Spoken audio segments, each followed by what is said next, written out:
Doctor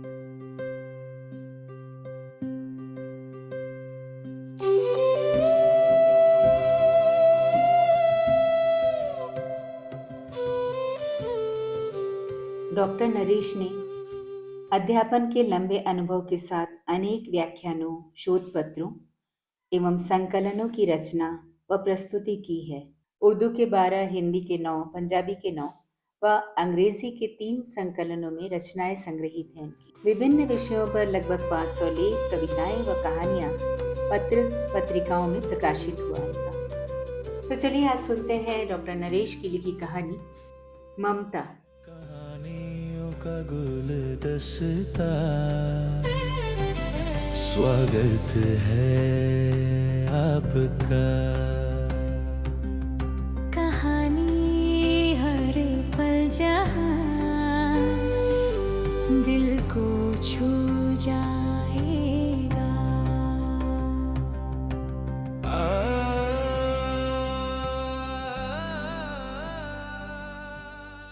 ताई बचनी ने कथा पर जाने के लिए अपने घर का दरवाजा खोला तो उसकी भवें तन गई। एक बीमार पिल्ला उसकी दहलीज से सिर टिकाए पड़ा था। ताई की कैंची सी जुबान तुरंत चल निकली। मरे हरामजादे सुअर की औलाद, इस मोहल्ले के लड़कों को सोकर जागना नसीब ना हो। पैदा करने वाली हरामने भी नहीं दिखती कि औलाद मोहल्ले में क्या खाक उड़ाती फिरती हैं। कोख से निकाला, फेंक दिया गली में। कर गए मुए मेरा धर्म भ्रष्ट। मोहल्ले वालियां ताई के स्वभाव से भली भांति परिचित थी, अतः उसकी आवाज पर किसी ने ध्यान न दिया। एक भी चेहरा किसी मकान की खिड़की से ये झांकने तक को न निकला कि माजरा क्या है। ताई ने कुशल योद्धा की तरह इधर उधर देखा और अनुमान लगाया कि तलवार हवा में चल रही है, तो उसने अपना ध्यान पिल्ले पर केंद्रित कर लिया। हट! ताई ने दाएं हाथ से उसे भगाते हुए रट लगाई। दुर दुर, अबे हट जा। लेकिन पिल्ला टस से मस नहीं हुआ। यहां तक कि उसने आंख उठाकर भी नहीं देखा कि उसे कौन पुकार रहा है। कुछ क्षण अहिंसात्मक प्रयत्न करके ताई के भीतर हिंसात्मक भावना जाग उठी। वो भीतर से झाड़ू उठा लाई। झाड़ू चलाने से पहले उसने एक बार फिर कोशिश की कि पिल्ला बिना मार खाए ही उठ जाए। झाड़ू से तनिक हिलाकर ताई ने कहा, उठ जा नामुराद, एक धर दूंगी तो च्वा च्वा करता भागेगा। झाड़ू के स्पर्श से पिल्ले की देह हिल गई। उसने बड़ी कठिनाई से गर्दन उठाकर नितांत करुणापूर्ण दृष्टि से ताई की ओर देखा और फिर उसकी गर्दन पूर्ववत दहलीज पर जा गिरी। उसके गले से सिसकी जैसी आवाज निकली, कां कूं कूं। भिक्षा मांगता हुआ गेरुए वस्त्रों वाला भिखारी जब ताई बचनी के दरवाजे पर पहुंचा तो अलख निरंजन के 2 शब्द उसके गले में ही अटक गए। क्या करती हो मैया? झाड़ू मत मारो। अरे कर सको तो प्राण रक्षा करो। आत्मा सब में समान है। ये यहां से उठ नहीं सकता। इसके लिए यमदूत चले आ रहे हैं। राम राम बाबा। ताई ने श्रद्धा भाव से भिखारी की ओर देखा। राम भला करे। माई, इसे दही में मिलाकर नीला थोथा दो। इसे म्यूनिसिपैलिटी के लोग जहरीली गोली खिला गए हैं। कुछ ही क्षणों का मेहमान है।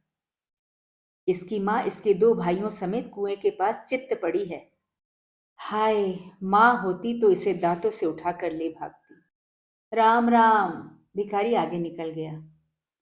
जीव रक्षा का उपदेश देना उसका धर्म था। ताई बचनी के हाथ से झाड़ू गिर गई।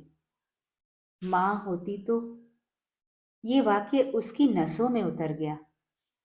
पिल्ले को फलांग कर जीवन में पहली बार किवाड़ खुले छोड़ वो बाजार की ओर भागी। पीतल की कटोरी उसके हाथ में थी। ताई बचनी विधवा थी। मोहल्ले वालियों को उससे कोई हमदर्दी न थी। इसका कारण ताई की जुबान थी। नारद मुनि के सभी कर्तव्य ताई के दैनिक जीवन का अटूट अंग थे। जिस घर में ताई ने पानी पी लिया, वहां सास बहू में जूता चलना लाजमी था।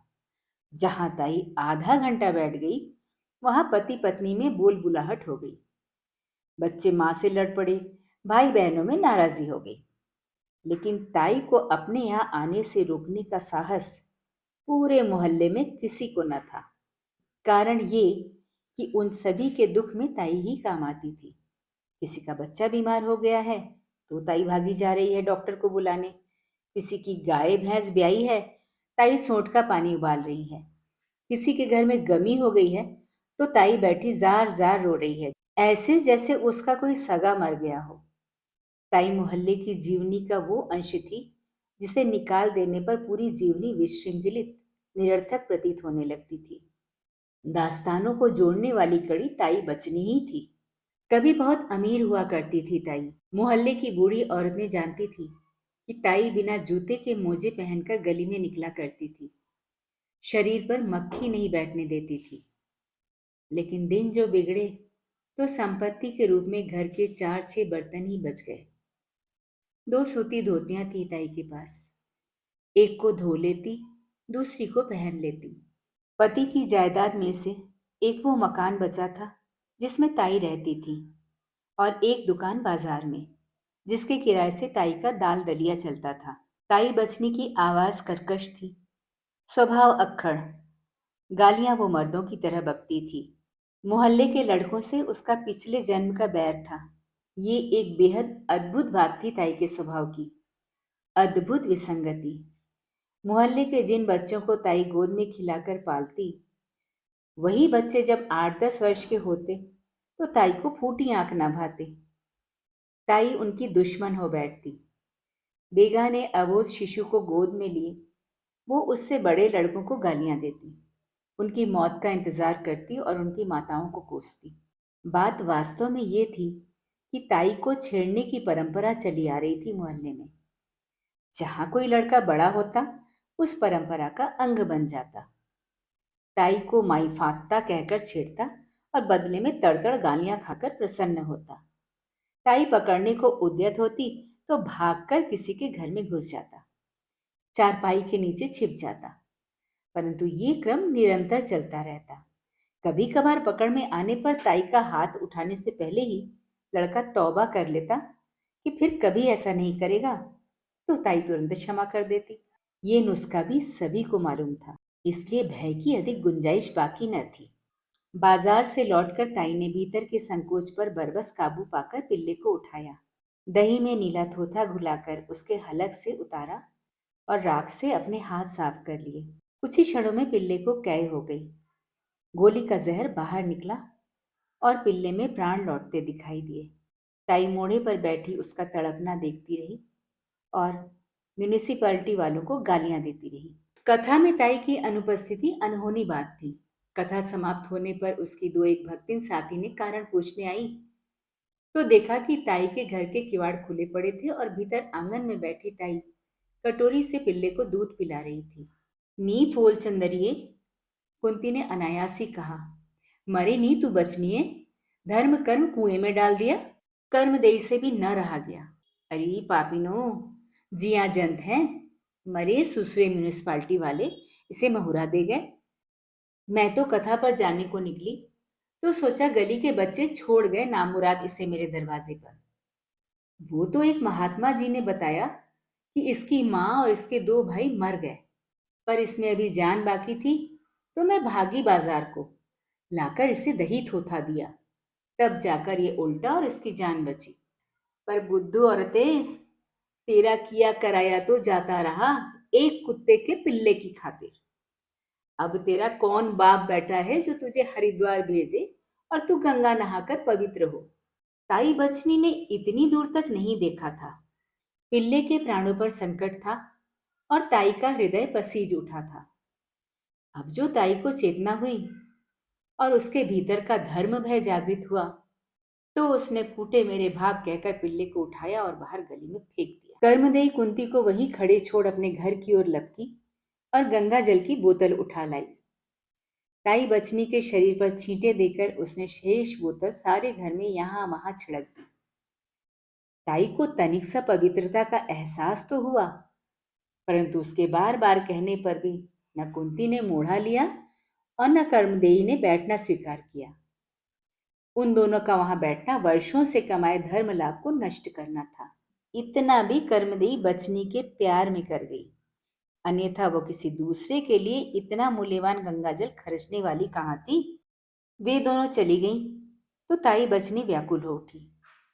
उसे बार बार अपने पर रुलाई आ रही थी। हे भगवान, मैंने ये क्या किया?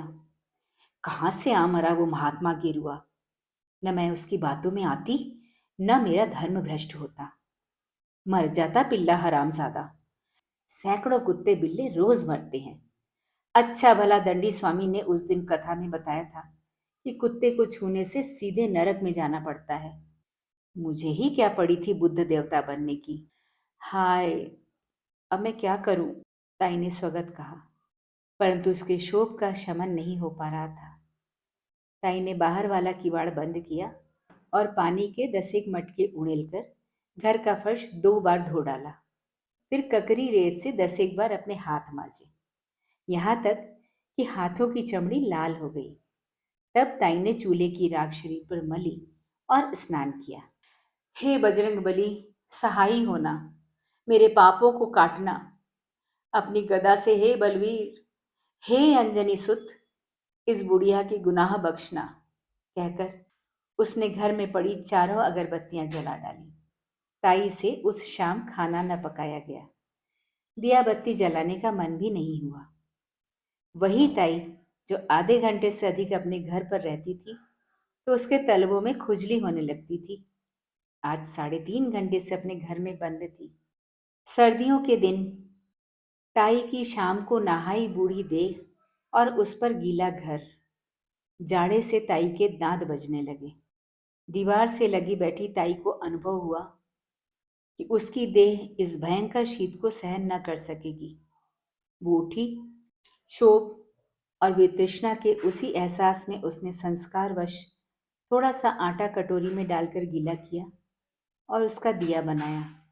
रुई का एक फाहा उंगलियों से धुनकर उसने बत्ती बनाई और अलमारी में रखे घी के डिब्बे में भिगो ली। दिया जलाकर उसने कृष्ण कन्हैया की मूर्ति के सामने रखा और वहीं मूर्ति के निकट जमीन पर बैठ गई। बैठे बैठे सोचती रही। लोक परलोक, पाप पुण्य, पश्चाताप प्रायश्चित से संबंधित कथाओं में सुनी अनेक कहानियां, अनेक घटनाएं उसके मस्तिष्क में घूमती रही। कहीं कोई समाधान मिल जाए ताकि उसकी पिल्ले के स्पर्श से दूषित देह पुनः पवित्र हो जाए, उसका शापित धर्म फिर से जागृत हो जाए। इसी उधेड़ बुन में न जाने कब ताई की आंख लग गई। रात आधी से अधिक बीत चुकी थी। सारा मोहल्ला चुप की गहरी नींद में डूब गया था। चारों ओर सन्नाटा सां सां कर रहा था। दरवाजे पर पिल्ले की कां कां से ताई की नींद उखड़ गई। मर जा हराम के कहीं जाकर, अब क्या मेरे प्राण लेकर टलेगा साले, कहकर ताई क्रोध से भरकर उठी। कृष्ण कन्हैया की मूर्ति के सामने रखा दिया शांत हो चुका था। अंधेरे से अभ्यस्त ताई ने दीवार से सटी पड़ी झाड़ू उठाई और दरवाजे की ओर लपकी। पिल्ले की कूं निरंतर जारी थी। ताई ने जैसे ही दरवाजा खोला, उसे लगा जैसे वही साधु महात्मा सामने खड़े हैं। अंधेरे में आंखें फाड़कर उसने देखा, वहां कोई नहीं था, केवल पिल्ले की कूं थी। उसे लगा जैसे महात्मा कह रहे हों, इसकी माँ होती तो। ताई ने झाड़ू वहीं रख दी और भीतर जाकर डिबरी जला ली। हाथ में डिबरी लिए ताई द्वार पर आई और 2 कदम गली में निकल कर देखा, कोई साधु महात्मा वहां न था। अकस्मात उसे 35 वर्ष पहले की बर्फानी रात स्मरण हो आई। ये स्मृति पहले 5-7 वर्ष तो ताई को बहुत रुलाती सताती रही थी, परंतु पिछले 31 वर्षों से उसने आत्मबल द्वारा इस स्मृति को अपने भीतर ही दफना दिया था। इस स्मृति की कब्र ही थी जो उसके भीतर से चिड़चिड़ाहट उगलती रहती थी। ताई का पूजा पाठ, कथा वार्ता सब इसी कब्र पर और अधिक मिट्टी डालने का निरंतर प्रयास था, ताकि इस कब्र में पड़ी स्मृति कभी जागृत न हो। तब ताई का पति जीवित था। उनका घर सुखों से संपन्न था। घर के आंगन में बचनी के बच्चे की किलकारियां गूंजा करती थी। घर के कमरों में बच्चे की हंसी छनछनाया करती थी। लेकिन एक दिन अबोध शिशु ने कमरे के कोने में से उठाकर वे 2 काली काली गोलियां खा ली थी। जो बचने की नौकरानी ने चूहे मारने के लिए कोने अतरे में फेंक रखी थी। कुछ ही देर में बच्चे की हालत बिगड़ गई थी। तब घबराकर उसने अपने पति को चौपाल पर से बुलवाया था और वो बेचारा भागकर वैद्य, डॉक्टर तथा ओझा तीनों को पकड़ लाया था, परंतु कोई उपचार काम न आ सका था और शीत से ठिठुरती हुई उस रात के तीसरे पहर में बच्चे ने गर्दन लुढ़का दी थी। ताई किवाड़ बंद करके पिल्ले को भीतर ले आई। वो शीत से ठिठुर रहा था। ताई के घर में एक ही लिहाफ था, लेकिन अब ताई के भीतर कोई संघर्ष न था, कोई संस्कार नहीं था। उसने सहज स्वाभाविक ढंग से बरामदे में पड़ी अपनी खटिया खींची, उस पर अपना एकमात्र बिछौना खोला और पिल्ले को साथ लेकर लेट गई। एक क्षण के लिए उसे लगा कि वो ताई बचनी नहीं, माँ बचनी है, अपने बच्चे की माँ है और बच्चा उसकी छाती से लगा सो रहा है। अभी आप सुन रहे थे डॉक्टर नरेश की कहानी ममता। स्वर मेरा यानी जया भट्टाचार्य का था।